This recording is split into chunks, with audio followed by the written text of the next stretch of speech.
Hello everyone and welcome back to Sector 6, and today what we're going to be talking about is a story that was published just before Final Fantasy VII Remake dropped in 2020. Now the story is called Picture in the Past, and it's written by Kazushige Nojima, and it was included as part of the Final Fantasy VII Remake World Preview book, which was released in March 2020 in Japan, so about a month before the game dropped. Now this story, it fleshes out Aerith's past a little bit. It includes some world building and some lore regarding the Shinra, reunion clones, and just general world building. But there are a few little tidbits of information in it as well that I find quite interesting, especially given the time that this story was released.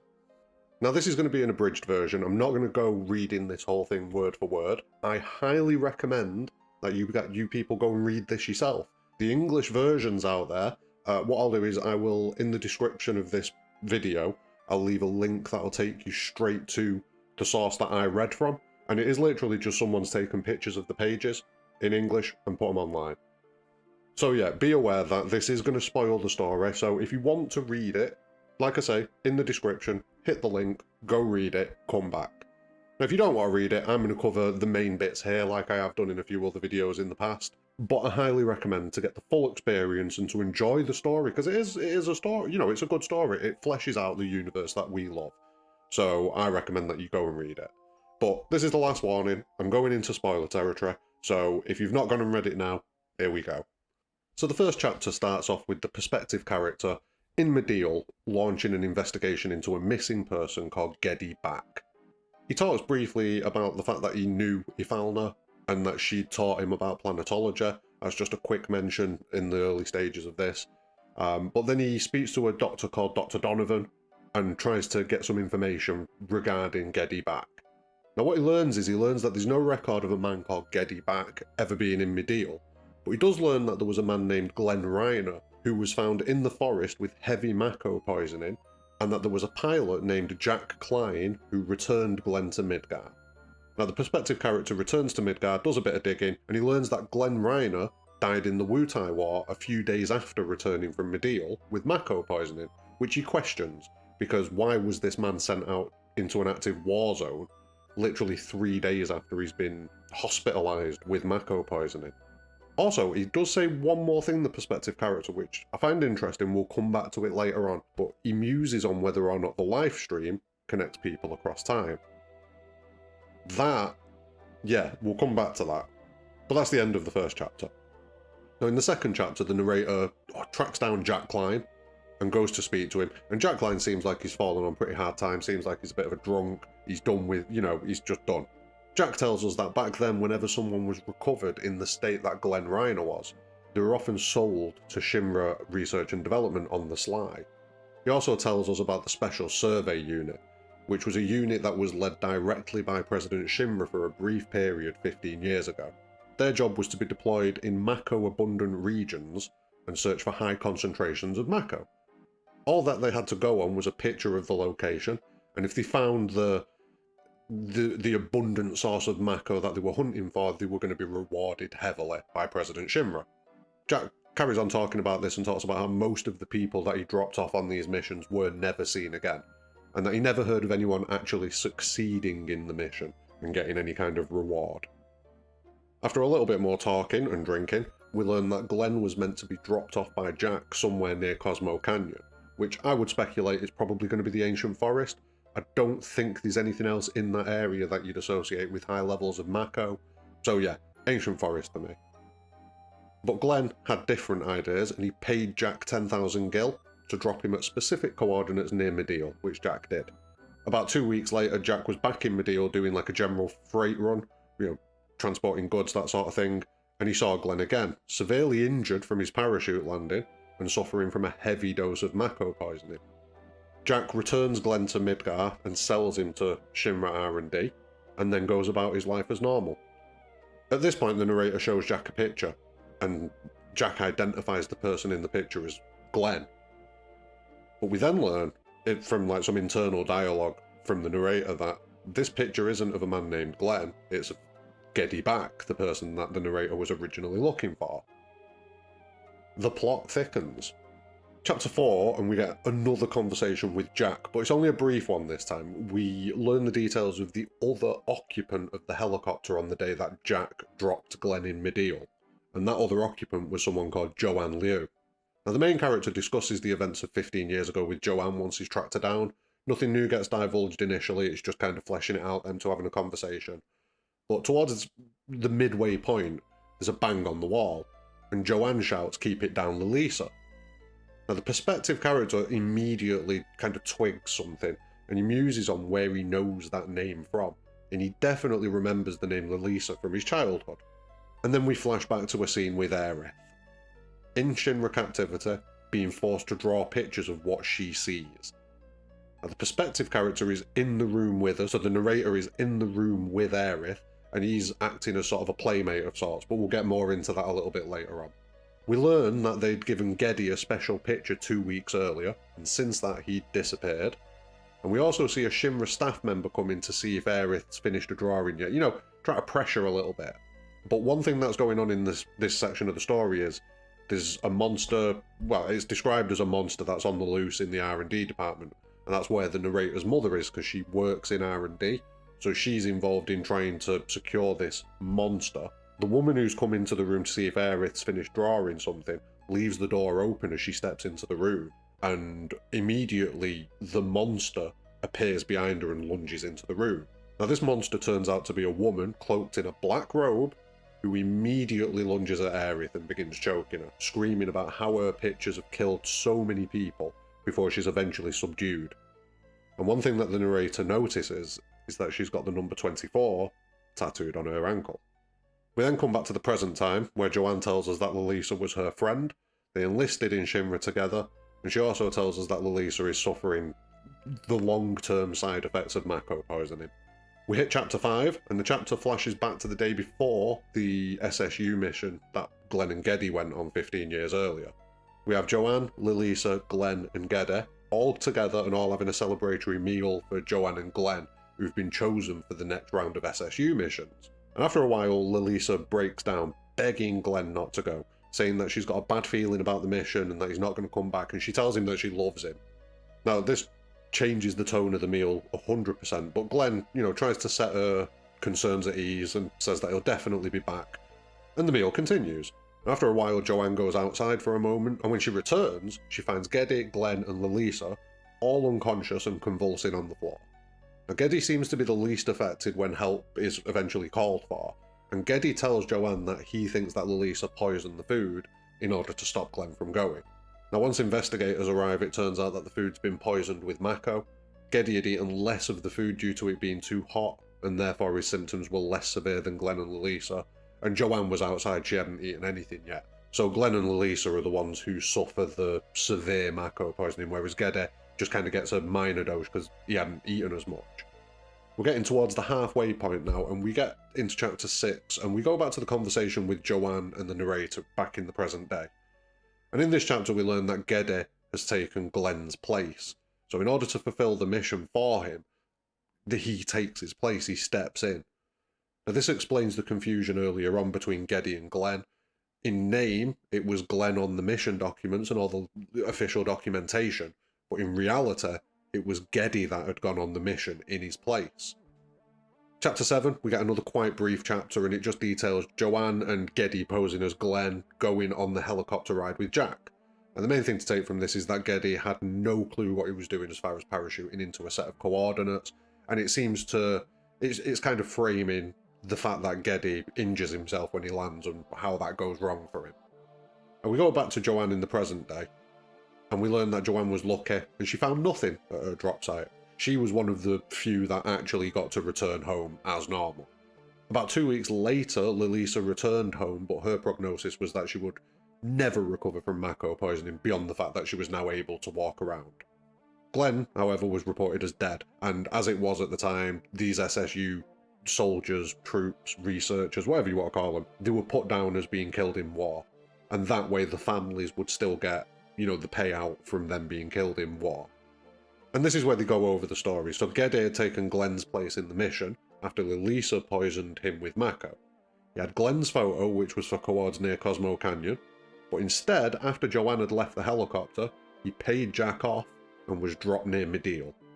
It was here that he was injured during his drop, suffered extreme Mako poisoning, and was then passed off to Shinra R&D by Jack a couple of weeks later. So we're piecing this story together gradually.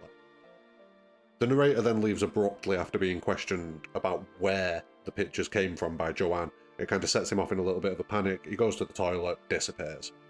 And then we get chapter 9. And this is the chapter where Joanne's question gets answered, but not to her. This is a flashback from the narrator's point of view. We learn that the narrator and his mother were regular visitors to Aerith and Ifalna. The narrator's mother worked in the R&D department, and the narrator themselves would spend their day keeping Aerith company.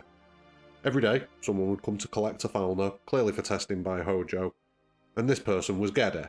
Now the narrator talks about how this was always the pattern, and they always had fun, until one specific day. The narrator's telling Aerith about a giant rat that attacked him, and during the conversation he mentions about the rat having a coiled tail. Now Aerith doesn't have any concept of this word. She's like, coiled, what's that? So the narrator draws a picture of a coiled tail, a spiral, on a piece of paper. And this triggers something in Aerith, and she seems to enter into a possessed state and begins drawing furiously.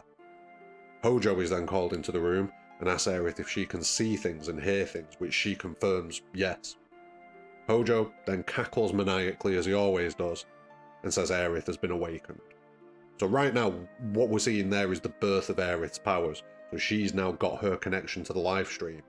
The weird part about this is why the coil? Why does that coiled tail trigger this in Aerith? But that's something that we're going to have to dive into because it's a bit weird, this one. So yeah, I'm not 100% on this. We'll come back to it later. We'll come back round. Now, at the start of chapter 10, Joanne's hunted the narrator down, so we're back from the flashback now, and Joanne's found him. She still wants the answer to her question. And the two of them go along with Lilisa on a journey to the Sector 7 slums. They take the train, and once they arrive, Lilisa immediately heads for the train graveyard. Now, according to Joanne, these walks are a different location every time, but Joanne goes along to protect Lilisa. They talk briefly about what Shinra might have done to Lilisa and the others, with Joanne saying that Glenn's mother found a surgical scar on his body. And this kind of sets the narrator off thinking, like, what? Lilisa then joins a group of other figures, all in black robes, all facing in different directions, but all with the heads tilted upwards towards the sky. Joanne points to a pair of them stood slightly separate from the main bulk of the group, and she says there's Glenn and Gede. After a while pondering, they all disperse and take the train back to the upper plate. And on the journey, Joanne gives her belief as to what went down. She believes that rather than Lilisa poisoning the food, it was Gede who'd done it. It would be easy for him to acquire Mako resid, which is what had been used to poison the food, and if he could get himself on the mission in Glenn's place, he could find what the president wanted. That was what Joanne thought had gone on. She then presses the narrator asking if he drew the pictures, and at this point he tells Joanne everything regarding Aerith from the previous chapters. We learn that after the incident with the coil drawing, Aerith had changed.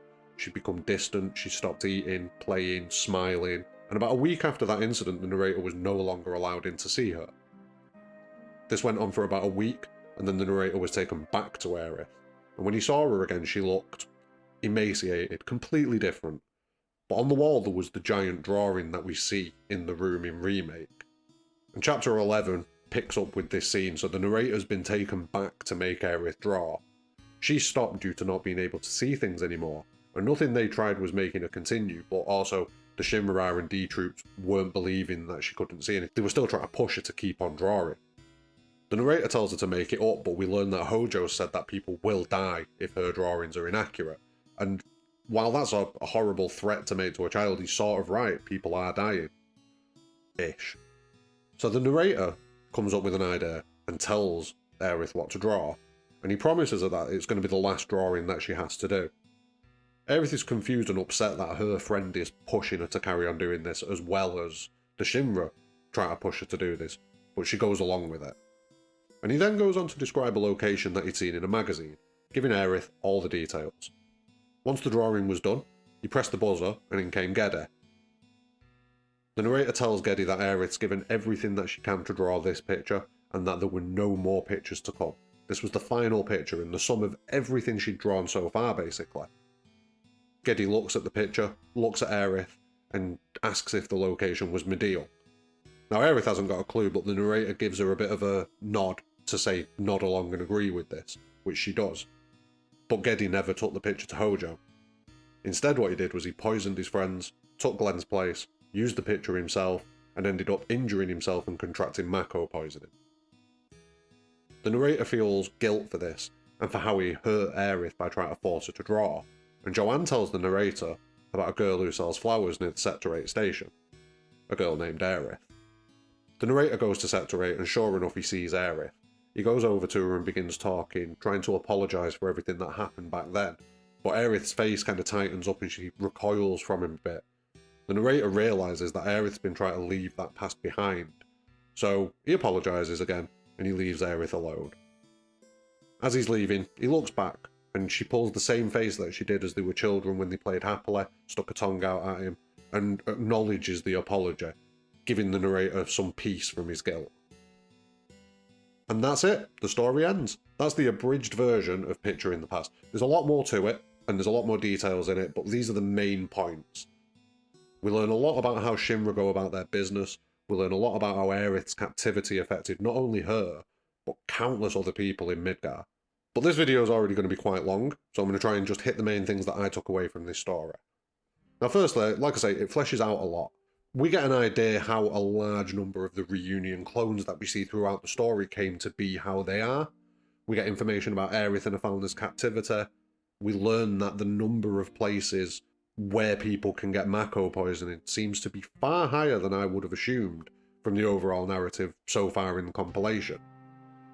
But there are a few comments and details that definitely need more exploration and more looking into.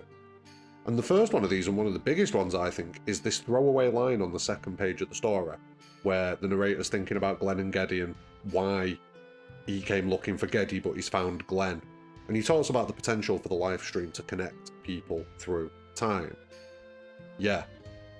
As far as the story goes, this short story, it was a nothing comment.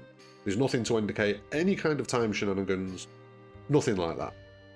But the fact that this line even makes it into the story lends massive weight to so many things. It shows us that the possibility of time and the live stream being intertwined, it's not a new thought. And I predict that we will get a lot more explaining this dynamic between the live stream and time when we reach Cosmo Canyon and Bugenhagen. But it's obvious to me that they're trying to establish that, yeah, there is a connection between time and the live stream. People talk about it, people think it, just remember that. And this drops just before a game where it seems that the main plot point and the main driving motivation for the antagonist, Sephiroth, is to come back in time via the live stream and change things. So yeah, this was 100% foreshadowing in my eyes. 100%. They're trying to establish that connection between time and the live stream. They're trying to make it more woven into the tapestry of the Final Fantasy VII universe. And yeah, that's what I took from this, at least. Now, the next thing is an indication that the place Glenn was originally meant to be going was seemingly the ancient forest near Cosmo Canyon. Now, this not only hints to me that the ancient forest is still going to be part of Remake at some stage, but that it's also going to be pretty different to how it was in the OG, possibly. In the OG, it was a loot spot. That's all it was. It was a puzzle loot spot. You get some banging stuff from there, and yeah, that's it. But I think we're going to see much more importance put on locations that are abundant with Mako. Especially places like this, which are, for the most part, sealed off from the rest of the world. Like, you do have to go to quite a bit of effort to get in there. You either have to kill Ultima Weapon, or get a gold chocobo. Wait, can you do it with a blue chocobo? I think you can do it with a black chocobo as well, actually. Anyway, that's not the point. The point is, I definitely feel like these places, these abundant Mako spots like Medeal, like, probably, there's probably going to be one up north on the northern continent, for sure. I wouldn't be surprised if they add a location on the Wutai continent. That wouldn't be a surprise to me. But yeah, places like that, they're definitely going to take much more of a prominent role in the story. And the last thing that stands out to me is the fact that we don't learn the narrator's name at all. Even though at the end of the story they say their name to Aerith, it's obscured from us. He says, "It's me, and then stops, and then says, when I said my name, it all flooded out.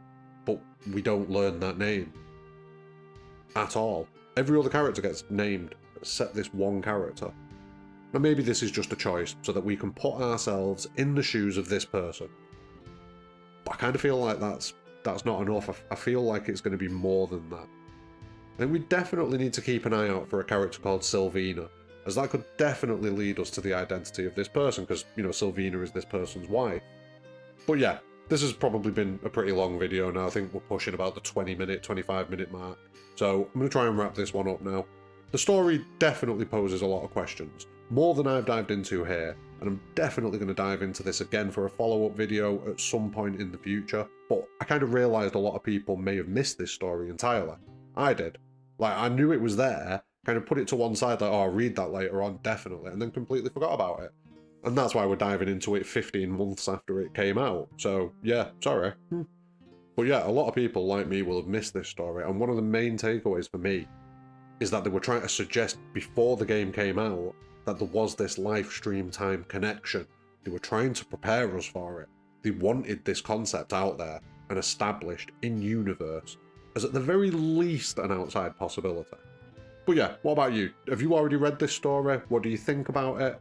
Are you going to read it now? Like I say, I highly recommend that if you haven't read it, you definitely go and read it, because I've just skimmed it and give you the main points. There are a lot more details in there. It's a good story. Go read it. But yeah, leave your thoughts on the story in the comments below. Tell me how you think it's going to tie into the main narrative. And also, don't forget to drop a like on the video and subscribe. It's been a massive help recently. But more importantly than any of that, have a great day.